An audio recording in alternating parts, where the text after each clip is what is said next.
السلام عليكم أصحابتي كسو دوادا يوتيوب channel إسماعيل عبد الله marka la isku daro dhamaan falanqaynta soo wada safar dibadda oo sare dagaal ama khalaas gudaha siyaasad cusub oo la dhisaayo iyo degniino warbaahineed baydhabo magaalo mar walba lagu tilmaamo xudunta siyaasadeed koonfur galbeed balse hadda waxay noqotay meel isku dhaxyaacsan siyaasad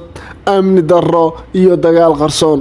maxaa ku dhacay baydhabo marunbaa in hoobiyaal lagu garaacay magaalada baydhabo maxaa durbadiiba la kala kulmay madaxweyne xasan sheekh maxamuud markii uu halkaas gaaray iyo su'aasha ugu weyn ma baydhabo ayaa noqotay magaalo ciidan oo aan xal lahayn mise wax kale ayaa qarsoon maanta waxaan si qodo dheer u falanqayn doonaa xaqiiqooyinka wararka hoose iyo waxa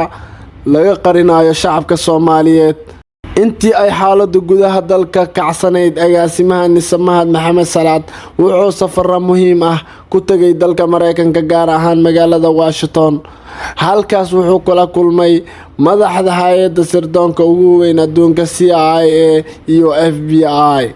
kulamadaas waxay diiradda saareen la dagaalanka argagixisada xoojinta sirdoonka taageerida Mareykanka ee Soomaaliya sidoo kale wuxuu booqday saldhigga Fort Bragg halkaas oo kula kulmay Bender laakiin su'aal muhiim ah iyadoo iskaashi caalami ah uu socdo maxaa gudaha dalka uu uga sii darayaa amniga warar kala duwan ayaa ka soo baxay baydhabo shalay waxaa la sheegay in rasaas culus la maqlaayay dhaqdhaqaaq ciidan oo xoogan la arkay iyo cabsi ka dhex dhalatay shacabka qaar ka mid ah dadka deegaanka waxay sheegayaan waxaan maqalnay jug u eg hoobiyaal laakiin weli lama xaqiijin si rasmi ah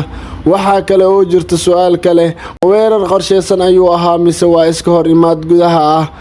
baydhabo hadda waxay u muuqataa magaalo ay buuxiyeen ciidamo siyaasad kacsan iyo kalsooni darro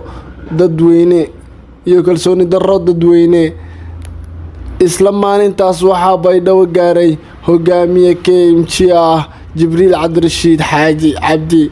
garoonka diyaaradaha waxaa ku soo dhaweeyay wasiiro siyaasiyiin saraakiil ciidan socdaalkiisa waxaa lagu sheegay dhismaha maamulka cusub laakiin dad badan ayaa isweydiinaya ma xilli ku habboon baa dhismaha maamul cusub iyadoo amni liito mise arrintaasi waxay sii horin kartaa xiisada dhanka kale wasiirka warfaafinta Daawud Aweys Jaamac Al-Cadaala ayaa soo saaray digniin culus wuxuu sheegay in ay jiraan kooxo iska dhigaya suxufiyiin faahfaahinaya warar been abuur ah kicinaya qabyaalad wuxuu si cad u yiri dadkani maaha saxafiyiin dhab ah haddaba su'aasha wararka baydhabo ka imaanaya ma dhab mise waa marin habaabin marka la isku daro dhammaan xogta waxay muujin hal shay Soomaaliya waxay ku jirtaa marxalad xasaasi ah baydhabo waxay noqotay meel ay isku dhacayaan danaha siyaasadeed iyo amni ugu dambeyn baydhabo maanta waa magaalo u baahan xal degdeg ah haddii aan si dhab ah loo xalin amniga siyaasadda iyo kalsoonida shacabka waxaa dhici kara in xaaladdu ay sii xumaato adiga maxaad u aragtaa ma runbaa in baydhabo ay noqotay magaalo dagaal qarsoonka ah fikirkaaga hoos noogu reeb hana ilaawin inaad like iyo share iyo subscribe gareyso si aad ula socoto wararka ugu dambeeyay